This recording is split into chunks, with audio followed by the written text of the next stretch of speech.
Farmers, trust is everything. At Genesis Fertilizers, we're not just proposing to build a facility, we're building a future designed for you. With real progress already underway, we're closer to providing Western Canadian farmers with a reliable, locally produced fertilizer supply. Now is the time to take control of your farm's future. Learn more at genesisfertilizers.com/credibility. Sean Haney here with RealAgriculture.com and Real Ag Radio, Rural Radio 147, Sirius XM. We're at the Milk Business Conference in Las Vegas, Nevada, and we're going to talk about one of the biggest trends right now in dairy. It's beef on dairy. What's happening in the genetic space? Joining us is one of the keynote speakers. It is Dr. Dale Woerner out of Texas Tech University. Dr. Woerner, great to meet you. Likewise. Nice to meet you today. Happy to be here. Okay, so let's talk about the significance of beef on dairy right now in the marketplace. Yeah, the significance is huge on the dairy side as well as the beef side of the industry. I work as a meat scientist there at Texas Tech, so what we really see is the impact on beef cattle production. Today it's over 1 in 5 or over 20% of the cattle that we're harvesting as fed cattle today are actually coming off of dairies. Not all of those are crossbreds, but the vast majority of them are today. So we've seen extreme growth since 2017, 2018. And the numbers of crossbred calves replacing Holsteins or the traditional straight-bred dairy calves. So they're making up more than 20% of the mix of harvested cattle today. Who's happier about this? The dairyman finding a new profit center, or is it the feed yard? Or is everybody winning? Yeah, I think it's pretty mutual right now. I mean, these cattle not only are providing that supply in terms of numbers, but the type of beef they're producing is exceptionally good as well. High quality grades, we get a lot of prime cattle, a lot of premium choice cattle coming into that mix, getting into branded programs.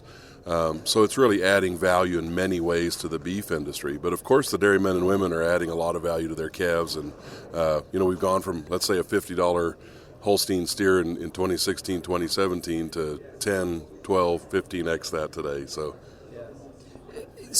and we're also getting more sophisticated about it too, because we're working the math back from the slaughterhouse, from grid programs, and knowing some of the genetic combinations that are really winning in the feed yard.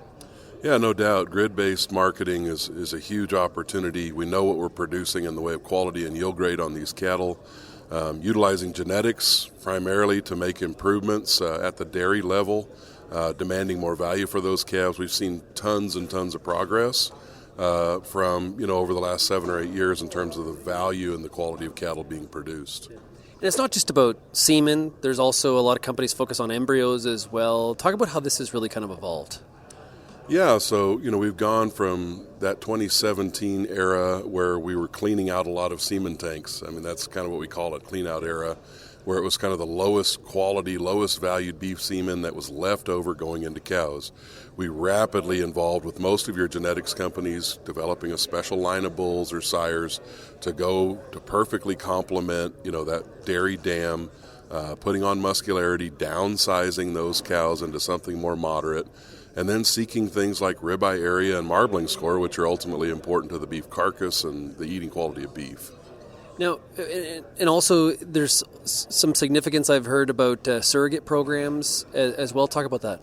Yeah, absolutely. Of course, the dairy cow is ultimately a surrogate to the beef industry, whether it be a day-old calf that's a hapless dairy, a hapless beef, or an all-beef embryo, which has become a concept that's being experimented with. It's not been fully taken on or adopted, but has real upswing to it.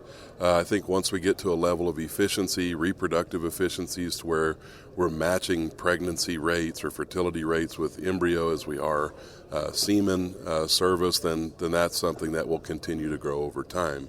Of course, now we're looking at wagyu programs, a lot of wagyu beef genetics going into the dairy cows to fill that niche market, that growing demand for that really high quality beef product as well.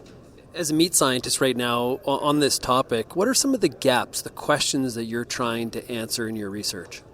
Yeah, so just like anything else, something that's really good, you start to find problems with it or, wanting to tweak and fine-tune on things. Liver abscesses is no secret to our industry. We have to understand that these cattle are more prone to or have been producing more liver abscesses. So we continue to dive into causation and remedies for that. I would say that our industry has made good progress in that numbers of abscesses are declining, severity of those abscesses declining, mainly through calf management as well as feedlot management from a nutrition perspective. So that's improving. One thing that I think we can always continue to improve is red meat yield. Remember, we've got half of this equation in the dairy cow who's intended to produce milk, not meat. Beef sire, of course, the opposite of that. But we have to continue to improve the conformation, the component value, muscle, fat, and bone ratios of these cattle. There's a lot of opportunity to improve that. The industry is changing in the way that we measure yield or yield grade. Will become more advanced and more accurate in the future. We're breeding cows today that may very well be marketed or valued different in 3 years or 4 years down the road. One of the popular questions I'm sure that you get all the time is, how long does this last? How much more growth opportunity is there? What's your sense of that? Well, I mean, growth is limited, right? We only have a certain number of dairy cows in this country. We're near optimal on the number of beef on dairy calves we can get, considering the fact that we still have to have replacement females on the dairy. I would say maybe there's 250 up to 500,000 opportunity left in making more of these crossbred calves to replace Holsteins. So we're limited in that sense. But longevity, between you and I hope it never goes away. I think we really need to maintain the value of these calves so that we don't go back to the way we were doing it with straight-bred dairy cattle in the beef industry. There's been so much progress made. This is such a good thing for the beef industry, hopefully for the dairy industry. I hope it never goes away. Yeah, it's actually a really interesting collaboration between beef and dairy where it's worked out for both sides, like you said. No doubt. I mean, we see research being funded from the beef side for dairy animals. It's the first time in history that I'm aware of, that's happening. But we're learning from each other. We're learning from each other on beef and dairy sides, whether it be animal health, nutrition, data keeping, data capture. I mean, the dairymen and women are the best historically at keeping data, making decisions on data, not so much on the beef side of the equation. So we're learning a lot. Genetics, artificial insemination, data, record, traceability, all coming together in the middle with the beef on dairy. Curious, is this a global phenomenon or is this only happening in the U.S.? It should be a global phenomenon. It's grown the most in the U.S. by far in comparison to the international markets or opportunities. But it is growing now as a result, I believe, of genetics companies based in the U.S. taking those products internationally in the way of beef semen, pushing that onto dairy operations in Australia, in parts of Europe.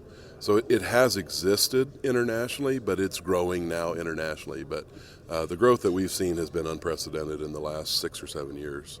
Well, Dr. Woerner, thanks a lot for joining us. Good luck with your keynote speech here this afternoon, and look forward to chatting again soon.